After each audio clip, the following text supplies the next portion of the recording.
Hello, everyone, and welcome to the Crucial Conversations podcast. My goal on this platform is to empower others towards self-fulfillment. These are the conversations that you need to have to unlock your maximum potential.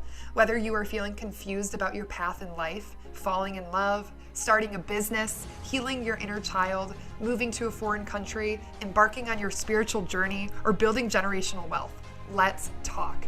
The range of emotions and experiences that allow us to fully live our lives on Earth are beautiful and yet can be difficult to navigate. My goal is to create a safe space to talk about life, the good and the bad, in an effort to share wisdom, advice, and insight. I want to connect with you. I want to encourage you and empower you to live the life of your dreams, while reminding you that that does not always mean that you need to change your circumstances. Together, we will help each other level up and have the crucial conversations necessary to do so. All right. Hello, everyone, and welcome to another episode of the Crucial Conversations podcast. Today, I am joined by Coach Ty Kane. Ty, thank you so much for coming on the show. I'm going to give a little description of who Ty is. I'm going to read his background, give you guys a little information about what he is all about and his mission here on Earth. And I'm super excited about some of the topics that we're going to cover today. So Ty himself is a retired military vet, a retired athlete, business owner, and podcaster. He has lived in 8 different countries, including Japan, Portugal, Italy, and Spain, and currently owns the Arizona Bodybuilding Gym that he opened in 2013. Ty specializes in mentoring people physically and mentally, drawing on his unique experiences to understand, relate, and inspire. Ty is a strong believer that if your mind is strong, the body will follow. Ty is a podcast host himself, and I will link all of his information in the episode description, and he tackles new topics relevant to mental health, physical health, and self-love each week. He's been helping people, mainly athletes and military vets, with mental health for over 20 years. However, Ty's knowledge and passion is intended to reach people from all walks of life. Today, Ty and I will be discussing the topics of self-love, PTSD, and global depression. So, Ty, welcome to the show. Thank you, Gabby. It's nice to see you and nice to be on your podcast today. I look forward to the great conversation we're about to have. Yes, I'm super excited. So, Ty, I was actually connected to through a friend named Andrew who moved out to Arizona recently and just got plugged in at Ty's gym. And he reached out to me and he was like, this guy's pretty awesome. You got to reach out to him. He's got his own podcast, and I think he'd be an awesome guest pertaining to some of the topics that you discuss on yours. So he connected us. Shout out Andrew for that amazing connection. And I'm really, really excited. The first time I talked to Ty was a phone call we had, and his energy and enthusiasm just radiated through my phone. And some of the things that he's working on right now really speak to my soul and some of the things that I'm trying to accomplish over here on this podcast. So today, like I said, we're going to talk a lot about self-love, physical and mental health, and how those are connected. PTSD, because Ty does have a unique perspective, seeing as how he was serving in the military for some time, and how he coaches other athletes and military vets through similar circumstances that he has a little bit of a personalized lens on based on his experiences. So lots that I'm excited to cover. But I just want to start very generally, and I want to, Ty, kind of hear from you, break down your mission statement. So your goal is to encourage self-love and improve mental health and physical health amongst your clients, your digital audience. I know you've got quite a following online, and just to communicate your message of the importance of self-love and mental health and taking care of yourself and each other. And so I'd like to hear a little bit about that and what brought you to this point today and why you feel like you're serving that mission as your purpose.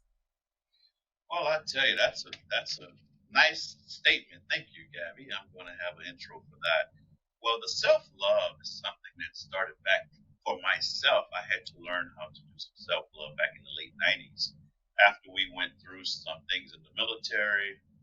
Mentally, it really affected me a lot. So I had to start getting myself out of my own cloud, and I didn't know how to do that. So I had to get some help for doing that. And once I learned how it affected me at the time, I wanted to share that with other troops and other people around me that's going through the same. Sometimes it's depression, sometimes it's anxiety. It could be a combination of both. People don't understand. You can have both at the same time. But the self-love comes from, I'll give you an example.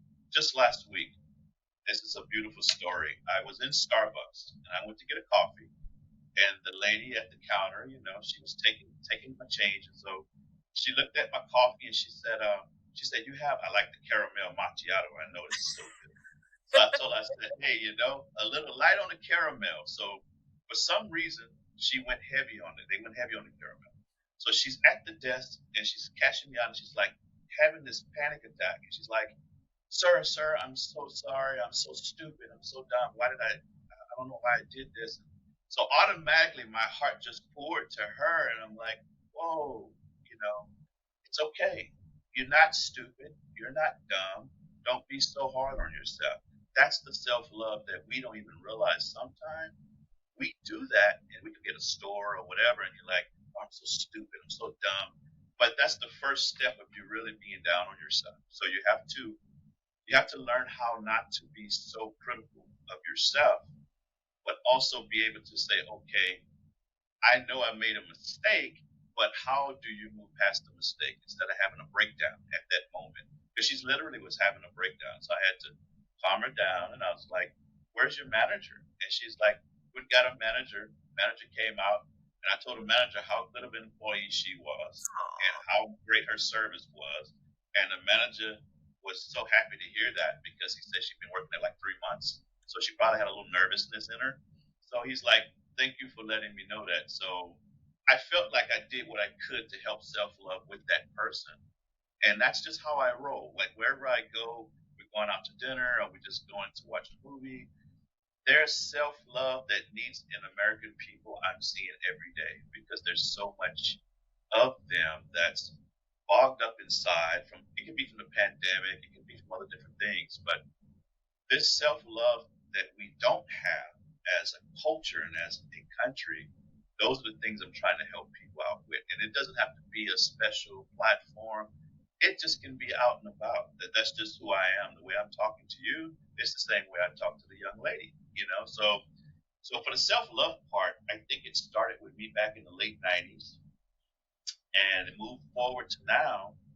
I've been getting treatment for many years on self love, depression, different things, anxiety. I deal with it all. So for me, I have an outlet, which is my therapist, and I work very closely with my therapist on a regular basis.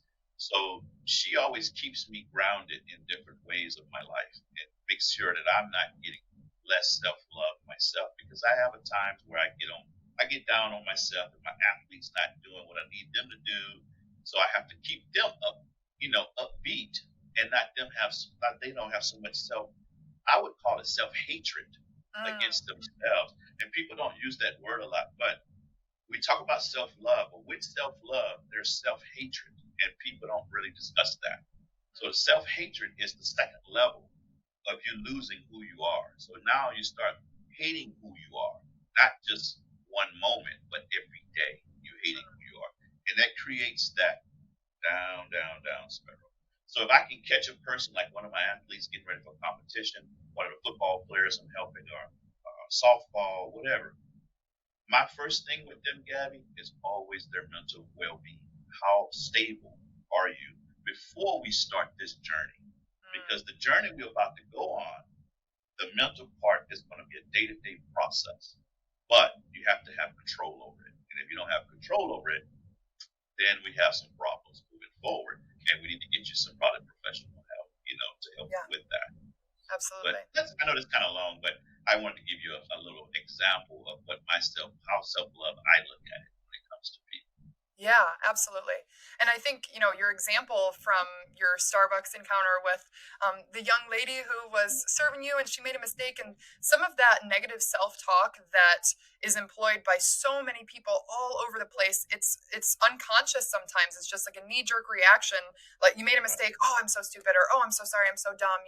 And it's just like the things that you're saying out loud your brain Right. does start to believe. And so that's why affirmations are so powerful. That is why positive self talk is so powerful. And I think that, like you said, self hatred is the negative, like downtrodden side of what self-love is supposed to be and look like. And so I think that becoming more aware of the way that you talk to yourself and about yourself is the first step into cultivating that space for self-love, because then you start to be aware of the kinds of words that you're speaking into yourself, because at the end of the day, your words, they become your actions, and then they become your tangible results. And so truly they form your identity. And at the end of the day, if you can't control all of your negative thoughts, because sometimes thoughts run rampant, and controlling the mind is like, you can meditate and do all of these different types of things and practices to be able to get a grip on that. But if you can at least control your words and the things that you speak out loud into existence, the more you have a little bit of a grip on your identity and your sense of self, and the self-love that you have for yourself. So And one more thing, Gabby, not to cut you off, but I know we might get into it a little later, but I want to throw out there for the people that's listening that don't be afraid, guys, to do meditation. A lot of people think meditation is a waste of time. It's not a waste of time. You just have to do it correctly. A lot of people really don't do meditation the right way. So they might be in a noisy environment. They could be, there's a lot of things going on in the background. That's not meditation, you know.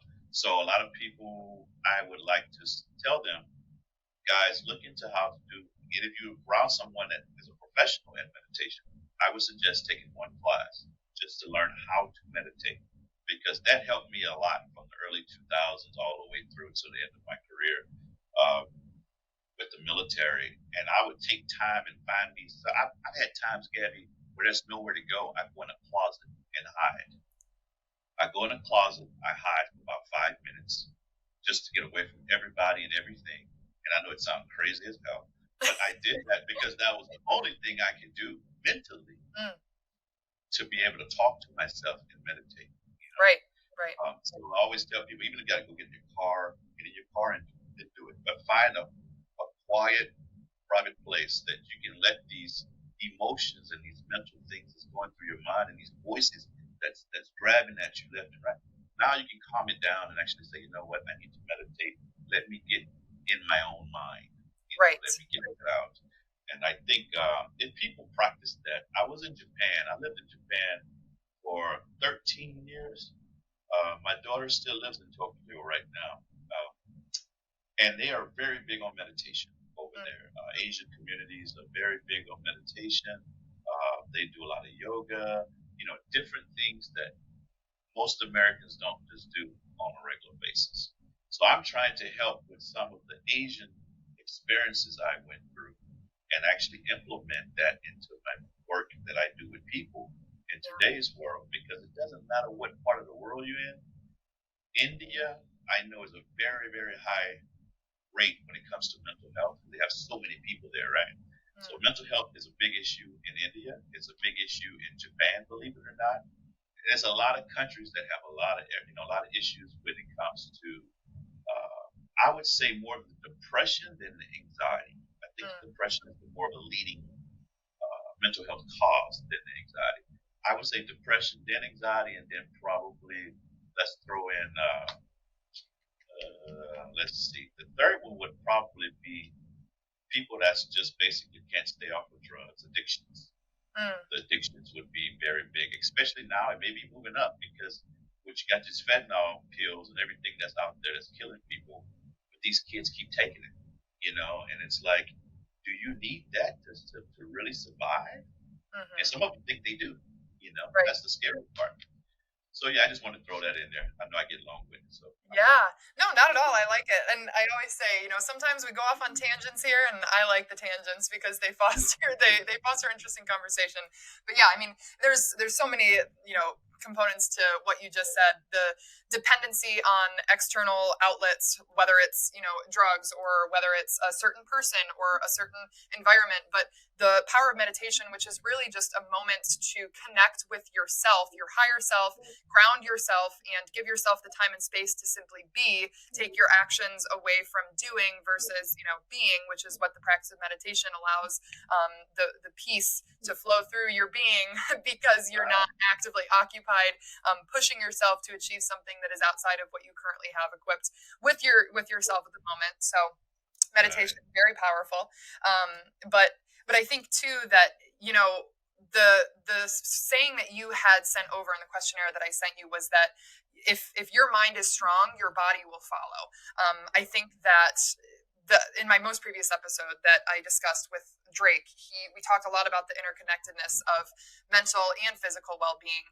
But for you specifically, you talked about your bodybuilding athletes and some of the people that you coach, and having that foundation of mental fortitude is so important because in order to achieve peak physical performance, you have to be able to hold yourself to a certain standard and remain disciplined and consistent. And when you get in the pits of negative self-talk, it can be very difficult to hold yourself to that standard and deliver yourself to those results, because it's a tough place to be, and it's a tough place to pull yourself out of those trenches when you're feeling really down low. So I think that the ongoing coaching that you have with your athletes about mental health is just as important, if not more important, than the physical component to what you're coaching them through. So I'd love to talk a little bit about what are some of the specifics that you take your athletes through. What do your daily or your weekly check-ins look like with them, and how do you create that space for them to make sure that they're feeling 100% mentally? Maybe not 100%, but you know what I mean. Right. Well, a lot of times, like you say, it's a daily life thing. So a lot of it is, I like to make sure that first of all that they set boundaries. I always talk about boundaries. So with my athletes, different things like that. Just sometimes not even my athletes, just regular people, but setting boundaries for themselves to know that there's a line. Sometimes you have to go to that line, but not cross that line, and that could be dealing with whatever they're dealing with mentally. But I always like to talk to them. First thing I ask them is how's their mental well-being, how's your family, things of that easy conversation just to get them going. Each person I know their mental weaknesses, so I kind of know how to work with each individual a little bit different than I do the next individual. So sometimes it may be more about their kids, it may be more about their wife, maybe more about their husband or their parents or work, or so all of them have different issues, and some of them are very similar. They just come in a different way. So for my thing is I always make sure the boundaries are right and to let them know that this is an everyday step process on your mental health. And mental health is not going to be okay one day and the next day. It's going to be all over the place. So the only way you can take care of that is to really stabilize and find the boundaries where you need to be. And also mentally find those triggers that trigger you to things that you know you shouldn't be doing. You know what I mean? Because we all have triggers for certain things. So once you learn those triggers, and my job is to help them learn those triggers. So I try to work with each one of them a little bit different every day. Like I said, it could be work, it could be family, but they all have something. And sometimes they come in smiling and they try to fool me, you know. But once I ask them, how's work? How's your work day been going? Or whatever. They could be over the phone. I can hear it in their voice. There's more to it than they're telling me. So I have to pull that slowly out of them to see what that issue is. And a lot of times it's very fixable. It's very doable to fix. It's just that you don't know in your own mind how to fix it because you're not communicating about it. Right. You're not asking anyone. So my thing is communication first, boundaries. I try to teach them. And like I said, just everyday self improvement. Little things, not big things. Don't try to jump and set something that's, let's say, for example, you're trying to build a house, but the first thing you want to do is just start chopping wood or whatever and building a house. You haven't got a foundation yet. So you're putting a house on the ground with no foundation. That's the way I look at the mental health. You can't just think it's going to fix itself. It doesn't fix itself. We have to start with a foundation to know your self-worth and basically, like I said earlier, your boundaries. And also, you want to make sure that you just tell yourself every day is a new day. Every day you wake up, it's a new day. It could be something in that day that just triggers you off, but how do you control it? Right. Absolutely. And how do you respond? How do you control your responses to it and your reactions? Because at the end of the day, maybe you can't control the circumstance, but being able to maintain a level head and control your reactions and your responses, I think is the key. Right. And you mentioned a lot about boundaries. And so what does that look like for you? Creating healthy boundaries that allow you to occupy a peak mental state, or maybe some of your athletes. I know that it looks different based on circumstances and other things outside of your coaching sessions or your phone calls or in the gym. But can you give an example of maybe a boundary that you have set or have helped someone else to set that has allowed them to be of a higher performing mental capacity? Yes, of course. I have a few of them, but I'll give you one. And the main thing is the boundaries usually come with, I have to find out first exactly what they're dealing with. And one example I give you is recognizing the limits, the limits. And what I mean by limits, some people don't understand themselves what their limit is. So recognizing that and the boundaries is kind of like, what if I had a guy about 2 weeks ago? He's getting ready for a competition. He's a full-time student. He's married, has one little kid, and he wants to compete, and he's looking great, looking fabulous. But mentally, he's not okay, and that's why I had to pull him back and say, you know what?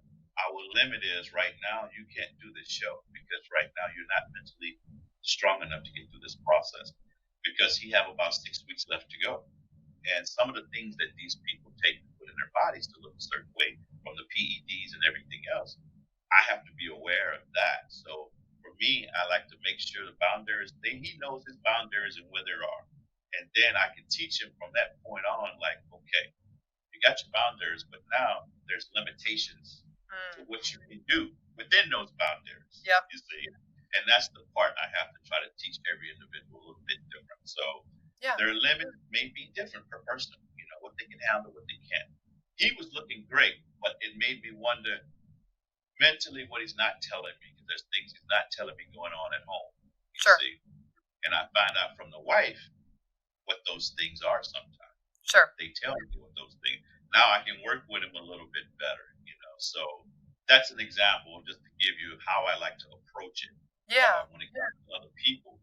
With myself, I try to just maintain. I know my limits pretty well when it comes to. I'm a hard worker, so for me, my limits usually have to do with pulling myself back a little bit and not spreading myself too thin. Yes. Because I want to be on your show, then I want to be on this show, then I got my own show, then I have a gym to run, then I have employees that want to quit. I got to get new employees. It's a constant battle. So for me, I meditate every day. I know my limits that particular day. If I have a big load, okay, your limits need to be here. So setting those self limitations and that self boundary, it actually goes together. Right. It's just the boundary is the first part. Now within that boundary, what is your limitations? Right.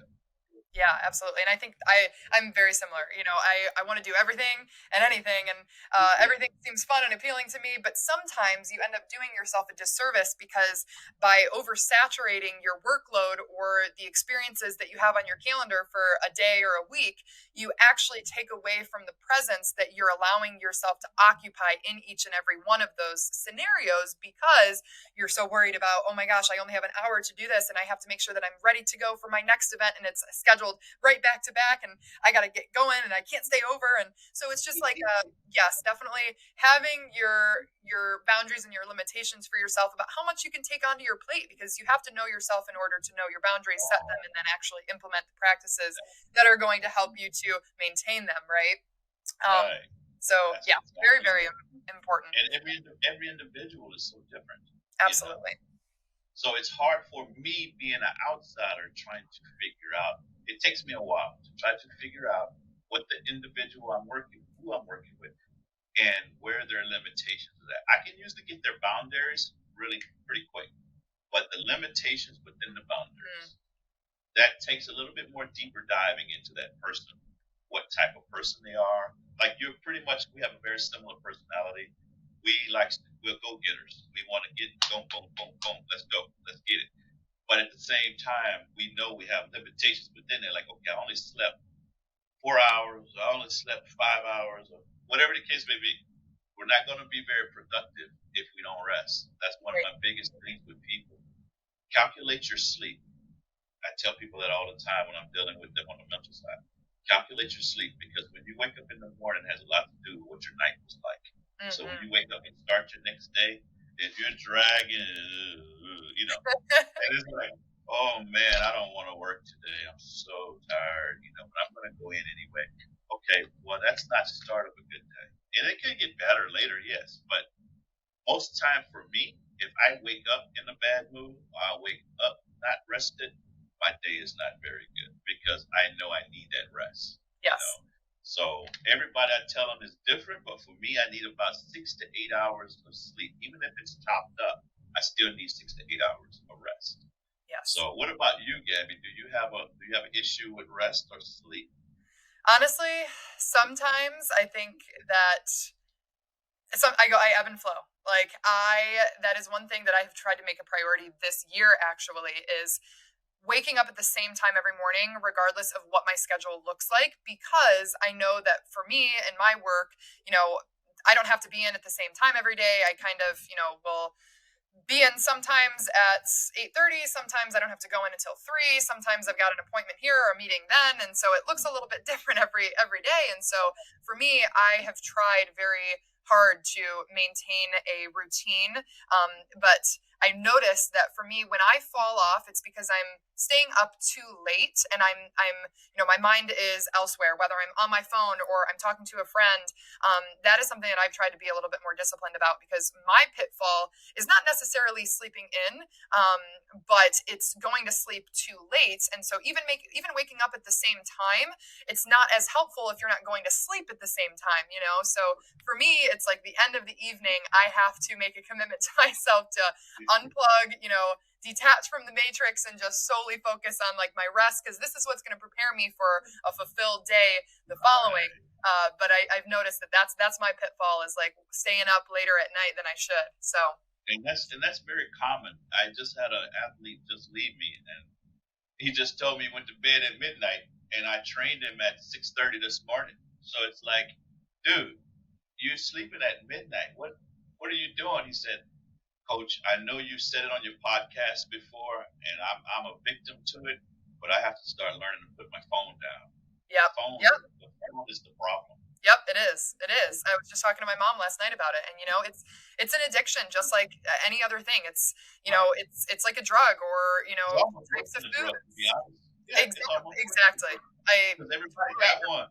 Yep, exactly. And it's like I know all of these things, and there's a difference between intellectually digesting and understanding something and putting it into practice. And I know that for me, I try very hard, but I see myself fall into old patterns and old habits so easily. Right. And so yeah, just again, making sure that you're constantly checking in with yourself, and you're making the time to meditate and connect with your higher self and cultivate this space for things that are actually going to build you up, whether it's self-love practices or achieving something in your business or planning things or whatever that looks like. But sectioning the time off to do that, because it takes you away from mindless scrolling on your phone and things that are really Right. taking away from your ability to have a great day or to achieve all of these things.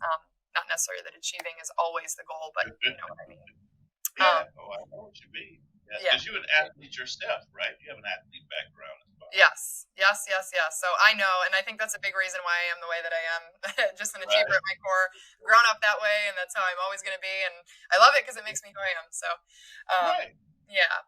But another thing that I want to talk a little bit about is your work with, military vets. And obviously, you having served in the military, you have a little bit of a different, experience to bring to the equation, because you can personally relate to some of your clients who have served. But in the questionnaire, we had talked about PTSD being a topic that you would be interested in covering. So I want to open up the conversation for that a little bit. What is PTSD, and what are some of the common humps that you have to help get your clients over, or maybe that you had to get over coming from serving in the military? What does that look like? Right. Awesome. Yeah. PTSD, post traumatic, man. That's usually what I just call it. Post traumatic. We know the rest of it, but it's something that's been a part of me for 25 years or more now, and it affects everyone differently. There's different types of PTSD. I'm going to go give you an example of my original PTSD episodes that I had. For me, my first episode of PTSD wasn't war. It wasn't a war combat type of thing. I had a major TBI, or what they call a severe TBI, traumatic brain injury is what that stands for. And basically, I had a fall. I fell off a 30 foot tall telephone pole. We were wiring telephone wires back in the older days where everything was aerial. So we was wiring the wires on the base, and I took a 30-foot fall because my belt snapped. So I was at the top working, and next thing I know, 30 feet, and when I hit the concrete, my head hit, my back hit, everything. I didn't even remember the fall, Gabby. I was knocked out, they said, for an hour. Oh my gosh. So when I woke up in the emergency room and I'm looking around, this is back in 1993. I'm looking around and I'm not knowing what the hell happened. I just felt like I had a bad headache. Like, what's going on? They told me what happened. So that was my first episode of PTSD, and that carried with me. Not afraid of heights. I was in the Air Force. I wasn't afraid of heights or anything like that. Even afterwards, I was still good. But it was something about my memory that wasn't ever the same after that. It kept slowly being an issue as I went forward, and that was from the TBI, I think. So the next episode of PTSD I'll tell you about was an actual F-16 crashed.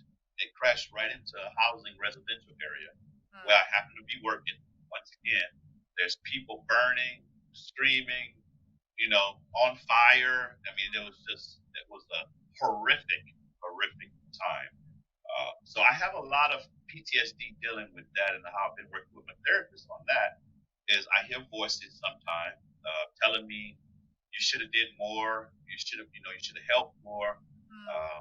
And a lot of the times I can't get away from those. I take medications for those type of things like that. So that every now and then it still pops in my head. I could have saved those people. I could have did more for them. So I mean, those kind of things. Then I have guys that go to Afghanistan, come back. They've been shot at. They got bombs and EODs and things like that they've dealt with. So I can talk to them in a way to where I've been in those places. I understand what they've been through. But believe it or not, that part didn't. The death and things like that, that didn't bother me as much as watching the people, that visual of people burning and on fire. That's something I can't let go. And I told my therapist that I can't get that memory out of my head. So I've had hard times going to sleep at night. I don't sleep. I have insomnia. So I mean, I take meds for that. They got me on bed for almost everything. But the best thing that helps me a lot of times is my by myself and I can think. So the meditation for me, when I can cut all the chatter out and actually think, then the voices start to go away. Because I'm a strong believer in God. So for me, me and God have a very close relationship, and I don't go to church I hardly ever go to church, but me and God talk every day. So that's my high power. So I had to start learning to lean on more spiritual reasons to keep me positive in life. So that's helped me a lot of dealing with the PTSD. But when my guys get back from Afghanistan, some of them in their late 20s, early 30s, they just don't know how to handle that. It's like the regular world is not regular to them anymore. You know what I mean? So when you see these shootings and things like that, what upsets me is when these kids are out having shooting sprees and they're killing up people in churches or killing up people just for in the mall or whatever. My question is always why? If you don't have any mental health issues, anything like that, why in the world would you want to do something like that when I had to watch people burn to death? And that wasn't by choice. But you having a choice to go out there and shoot up, a bunch of people for what reasons? So we have a lot of mental health issues going on in our country. I'll just stick with our country, but we have a lot of mental issues going on. But with the PTSD, it's very common, very common for people military and not military, because a lot of times PTSD, I tell people, it's not about just combat, guys. People get that misunderstood. It's not about combat. Combat is one piece of PTSD you can have PTSD from. There's a whole list of things you can get PTSD from. You could have had sexual abuse. That's PTSD. You could have had someone break into your house and everything just frantic out of your mind, and then it got held at gunpoint or something like that. That's PTSD. So the list just kind of goes on and on and on. But how to handle that PTSD, it still starts with yourself. You have to start with self, but then you have to get therapy, and that's what I preach to my guys. Don't be afraid, guys, to get therapy. There's nothing wrong with that, And a lot of times they don't want to get therapy because if it gets back to their job think they have a mental issue, and they don't want to lose their position, they don't want to lose their job, or they don't want to lose their spot on a team, sports team. If you tell the coach that you got something mental going on or whatever, 9 times out of 10 he might tell you to sit down this week. Let's get you situated. But you're an athlete, so you want to play. I want to get out there and do my thing with my teammates or whatever. But that's still all the mental part of the pressure, and then that causes depression. Now you're giving depression because you're not getting help for the PTSD, because you don't want to say nothing, because you don't want the coach to put you on the bench. You see? So there's a lot going into PTSD. We can talk about that for hours, but I wanted to give you a couple examples of what I went through and what people that I work with. Majority of the times they're going through, like one woman came to me in PTSD because her husband beat the hell out of her on a regular basis.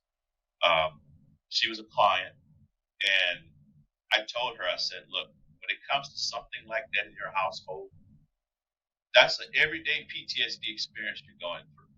You're going through PTSD every day. And she said he beats her at least once a week. Well, I love him, and I just know he needs help. I'm trying to help him get help. So right now she's already thinking it's her fault. You see what I mean? It's not his fault. It's her fault. That's why he's beating her. That's what. And I'm like, no, that's not how it works. That's not love. Him beating you is not. That's not love.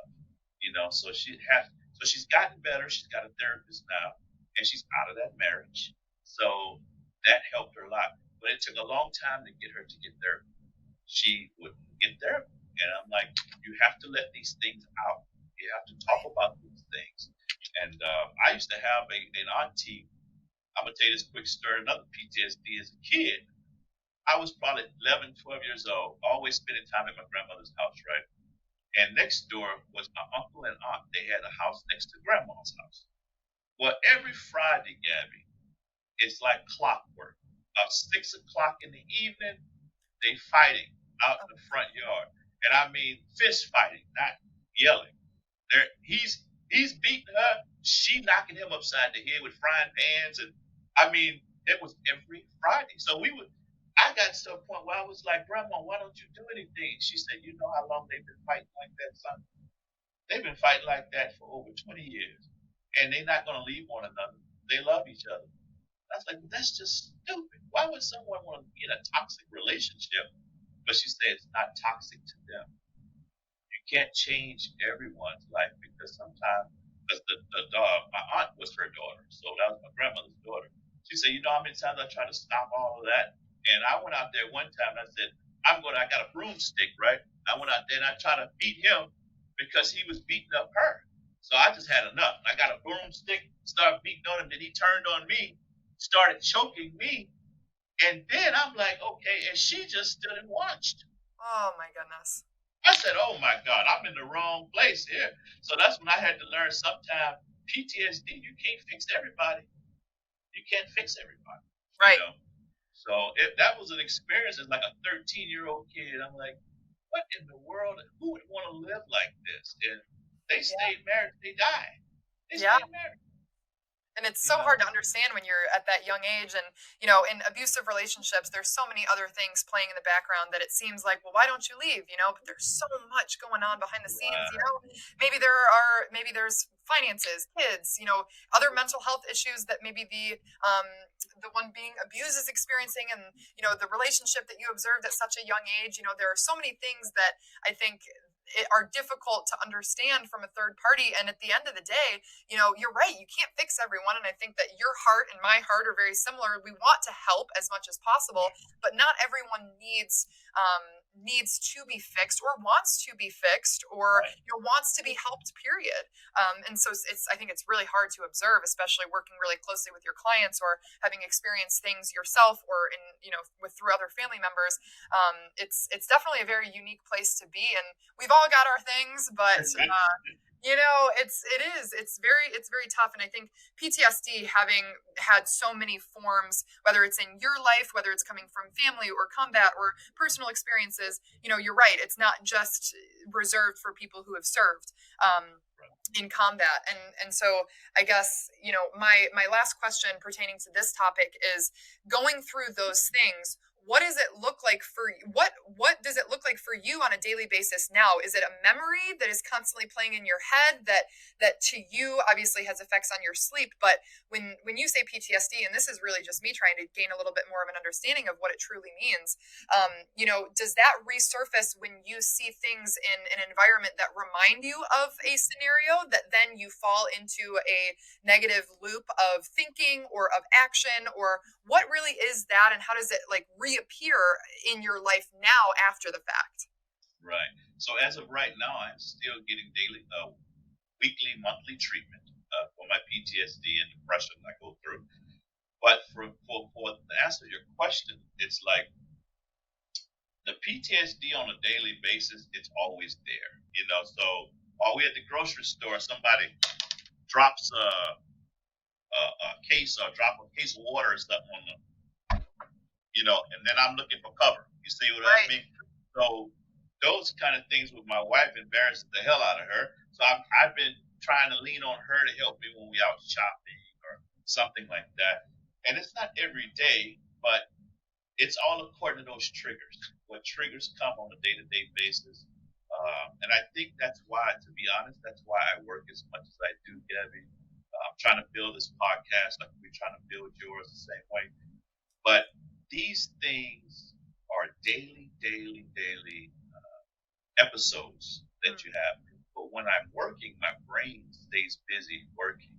I do not have time to think about it. I Mm. only have time to think about it when I'm out and about and I'm in the area and I'm like, okay, what is this person up to? You know what I mean? Walking around and you're in the neighborhood and you're looking around and you're like, are they trying to break into my house? Just You're just simple. conditioned. You're conditioned that way. And, like you said, it has nothing to do with this person, who they are, or this scenario, what it actually is. Um, it's really just you're conditioned based on your past experiences. And unfortunately, they trigger certain trauma responses that I think you're doing exactly what you need to be doing. You're going through therapy and you're doing the things to do your inner work that are going to help you to heal those parts of yourself, and then are going to allow you to connect with other people and experiences in yourself to such a greater degree, which is very, very inspiring that you are taking those steps. Because like you said, a lot of people are hesitant to, does therapy mean there's something wrong with me? No, it doesn't. It means that you're actually taking the step and the initiative to do the things that you need to do for yourself to be the best version of yourself. Right. So very cool. uh I want to talk a little bit about depression. I know that you've struggled with it in your past and you have worked with some clients who have struggled with it. We talked a little bit offline about, since the pandemic, depression has increased 25% across the globe and probably more than that. It's the second leading cause of death for people ages 10 to 34. There are statistics that we could go on for miles. So many people struggle with depression.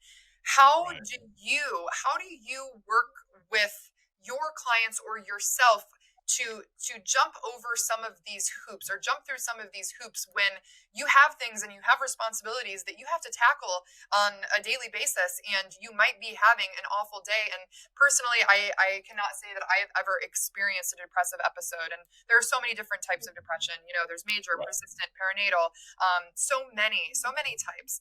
And I just, for me, I am curious as to, what does that look like when you're having an episode? What are some things that you do for yourself or have coached your clients through, maybe, to help them feel a little bit better or get through their day and some of the responsibilities they have to take on, even if they are feeling down low? Right. Yeah, the first thing I always tell people, Gabby, is communication. The communication first. That way we can diagnose what the problem is. With the depression, what type of depression, like you said, there's many different types of depression. I'll talk about my own depression first. My depression usually comes with one or two things. First thing is my PTSD causes me to be depressed. The second thing is I get severe migraines. So I suffer with chronic migraines for the last probably 15 years. And that's probably due to the TBI I had back in the day, right? So I get very depressed. I don't talk to the wife. I won't. So I've been trying to get out of those type of. So she helps me with that on a day-to-day basis. And once again, go back to my spiritual beliefs. I have to get back into a little bit of reading, And at that point, when I'm depressed, I don't do um, I don't do any type of practice I should do, like my meditation. When I'm depressed, it's hard to get into that zone Sure. to meditate, right? Uh, I've had a little bit of distance with my daughter that lives in Tokyo.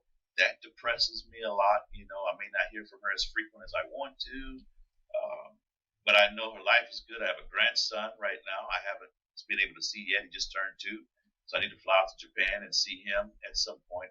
So those kind of things depress me because I feel like those things are missing in my life. You feel disconnected. Right. And those kind of things put me through depression. So my wife helps me a lot by keeping everything more positive. So she puts a positive spin on everything. So that's the one thing I love about her. She's such a positive spirit. So she's perfect for me because I do have those episodes and I have those times. And she has her times because she's been dealing with her own depression because she was her father, she's her father's caregiver and he's pretty much getting down to his last months or whatever. He's I want to say in his 80s. So she has that she's dealing with. She's the only kid in Arizona, and he lives here too. But all the siblings live in Portland. So it's one of those things. Everything falls on her. You know what I mean? So I have to help her. So that kind of helps me not be depressed as much. Yeah. Because it shifts, right? It shifts now to me helping her. Absolutely. So that's what I mean by being a team. You have to be a team because depression, when it hits hard. And then a lot of times people don't know how to come out of that bubble. They stay in that bubble for a long time. You might have girlfriends or friends that go through it. And you're like, man, why are you not answering your phone? Why are you not texting me back? They may ghost you for 2-3 weeks. And you're like, what the heck is going on? They're usually going through depression. They're usually in some kind of depression state that they haven't talked to you about. So my thing is when it comes to being depressed, the when we had the pandemic, that epidemic took people depression to a whole nother level, especially in America. But I was okay with that. What's funny is during the pandemic, depression didn't even exist for me. I was just the opposite. You know why? Because I didn't have to be around people. You see, I didn't have to worry about anyone triggering me. I wasn't around people because everybody was locked down. So I was happy with that life. I can live within myself and still be fine. But a lot of people just the opposite. You take away, they take away their socializing and things like that. Man, they lose their mind. Like they go into depression. I had a lot of clients didn't want to come to work out because I'm just depressed. I don't want. I'm like, well, this will help your depression. Come work out, man. So I was okay with the pandemic depression time. I wasn't depressed, but I saw how much of a need now other people had depression.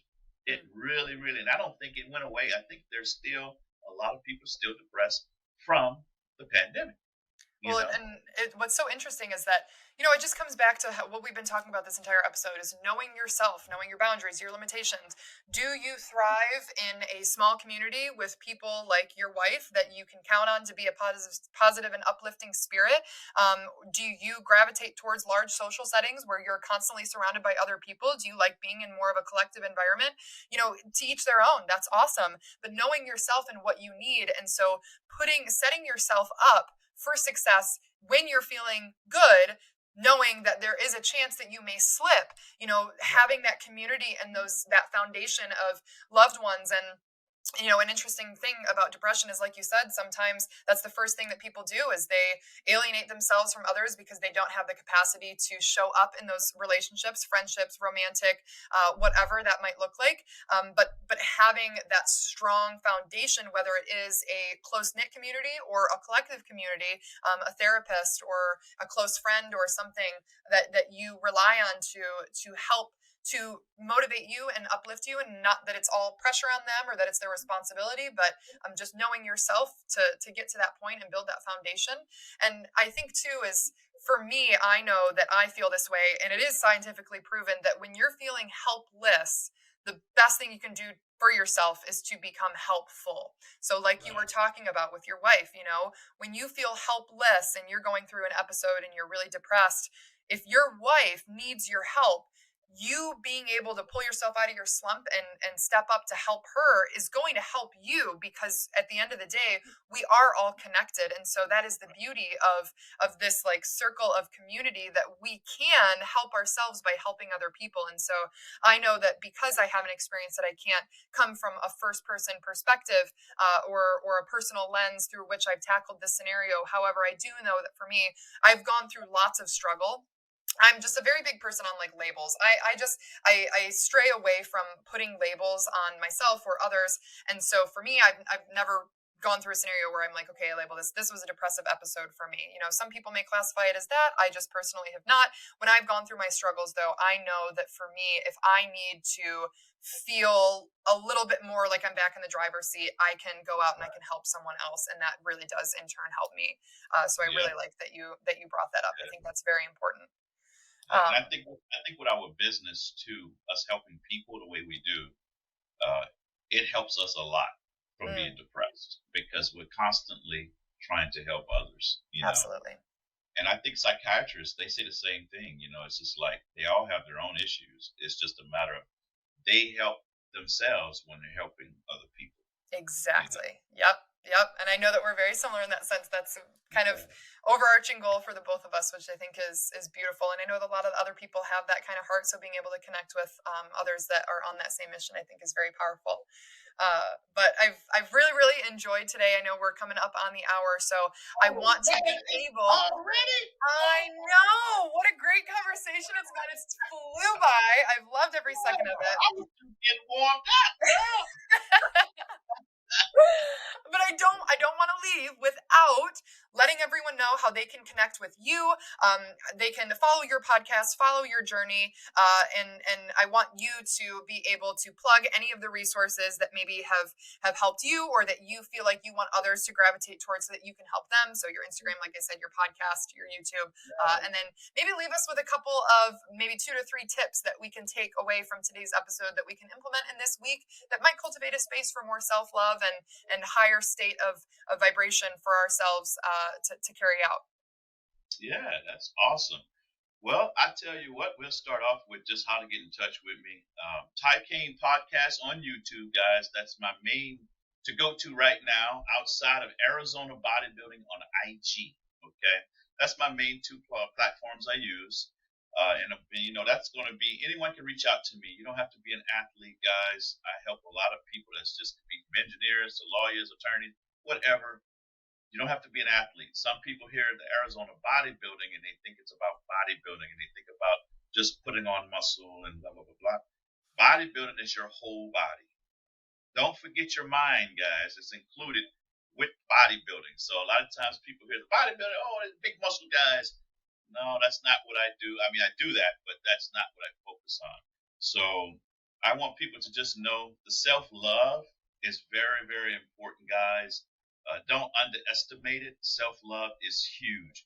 We have to make sure that we have prioritize your self-care. That would be the best thing I always tell people. You prioritize your self-care.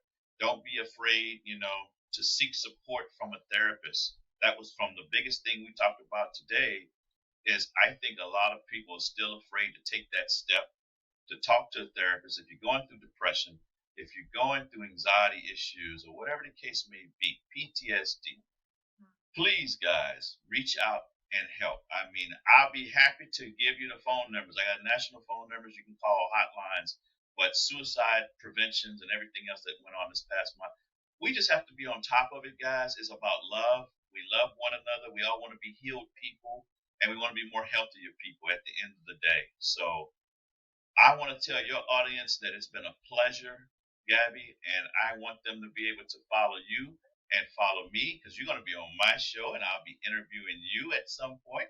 So I want people to know that this is a collaboration we're going to be working on.